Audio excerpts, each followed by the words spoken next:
ಎಲ್ಲಿ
ನಮ್ಮ ಉತ್ತರ ಕನ್ನಡ ಜಿಲ್ಲೆಯ ಕಾರವಾರ ತಾಲೂಕಿನಲ್ಲಿ ಕೆಲವು ಈ ಸರ್ಕಾರಿ ಕಚೇರಿಗಳಲ್ಲಿ ವಿಶೇಷವಾಗಿ ತಹಶೀಲ್ದಾರ್ ಕಚೇರಿ ಇರ್ಬೋದು, ಆಮೇಲೆ ಲೋಕಾಯುಕ್ತ ಇರ್ಬೋದು, ಇನ್ನೂ ಇತರ ಕಚೇರಿಗಳಲ್ಲಿ ಈ ಹಳದಿ ಮತ್ತು ಕೆಂಪು ಟಿ ಶರ್ಟ್ ಹಾಕಿಕೊಂಡಂಥ ಒಂದು ಪಕ್ಷದ KRS ಪಕ್ಷ ಅಂತ ಹೇಳ್ಕೊಂಡಂಥ ಕೆಲವರೆಲ್ಲರೂ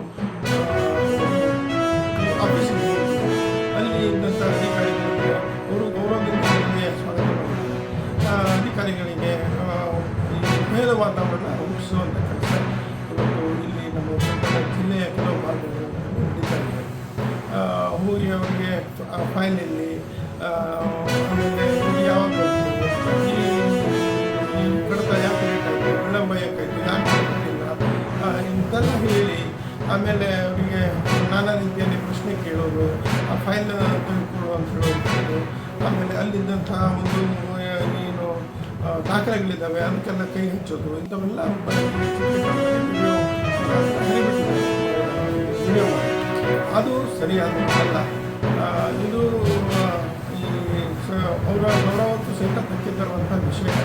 ಆಮೇಲೆ ಇದು ಪಕ್ಷಕ್ಕೂ ಶೋಭೆ ತರುವಂಥ ವಿಷಯವೇ ಅಲ್ಲ. ಇದು ಒಂದು ಹೋಗಿ ಏಕಾಏಕಿ ಹೋಗೋದು, ಸುಮಾರು ಜನ ಹೋಗಿ ಒಂದೇ ಸಲ ಭಯದ ವಾತಾವರಣ ನಿರ್ಮಾಣ ಮಾಡಿ ಅದನ್ನೇ ಚಿತ್ರೀಕರಣ ಮಾಡಿ ಅದನ್ನು ಸಾಮಾಜಿಕ ಜಾಲತಾಣದಲ್ಲಿ ಹರಿಬಿಡೋದ್ರಿಂದ ಸರಿಯಾದ ಈ ಒಂದು ವ್ಯವಸ್ಥೆಯಲ್ಲಿ ನಮಗೆ ಎಲ್ಲರಿಗೂ ಹಕ್ಕಿದೆ, ಪ್ರಶ್ನೆ ಮಾಡೋ ಹಕ್ಕಿದೆ.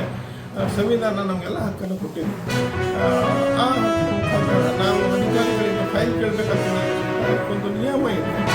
ಮಾಹಿತಿ ಹಕ್ಕು ಅಧಿನಿಯಮದ ಅಡಿಯಲ್ಲಿ ನಾವು ಆ ಫೈಲನ್ನು ಕೇಳಬಹುದು. ಯಾಕೆ ವಿಳಂಬ ಆಗಿದೆ ಅಂತ ಮೇಲಾಧಿಕಾರಿಗಳಿಗೆ ನಾವು ವಿಚಾರಿಸಬಹುದು. ಅವೆಲ್ಲವನ್ನು ಮಾಡಿ ನಾವು ಒಂದು ಕಾನೂನು ಚೌಕಟ್ಟಿನ ಅಡಿಯಲ್ಲಿ ಮಾಹಿತಿಯನ್ನು ಕೊಟ್ಟುಕೊಳ್ಳುವಂಥ ಎಲ್ಲರಿಗೂ ಅಧಿಕಾರ, ಎಲ್ಲರೂ ಪ್ರಶ್ನೆ ಮಾಡಬೇಕು. ಭ್ರಷ್ಟಾಚಾರದ ಪರವಾಗಿ ನಾನು ಭ್ರಷ್ಟಾಚಾರದ ವಿರೋಧಿನೇ ನಾನು ವಿರೋಧ ಮಾಡಿದಷ್ಟು ಬಹುಶಃ ಯಾರೂ ವಿರೋಧ ಮಾಡಿಲ್ಲ ಅಂತ ಹೇಳಿ ನಾನು ಬಯಸ್ತೇನೆ. ಯಾಕಂತಂದರೆ ಭಾಳಷ್ಟು ಜನರಿಗೆ ನಾನು ತೀರ್ಪು ಸಹಿತ ಮಾಡಿದ್ದೇನೆ. ಭಾಳಷ್ಟು ಜನರಿಗೆ ನ್ಯಾಯಾಲಯದಲ್ಲಿ ತೀರ್ಪು ಸಹಿತ ಆಗಿ ಶಿಕ್ಷೆ ಸಹಿತ ಆಗಿದೆ.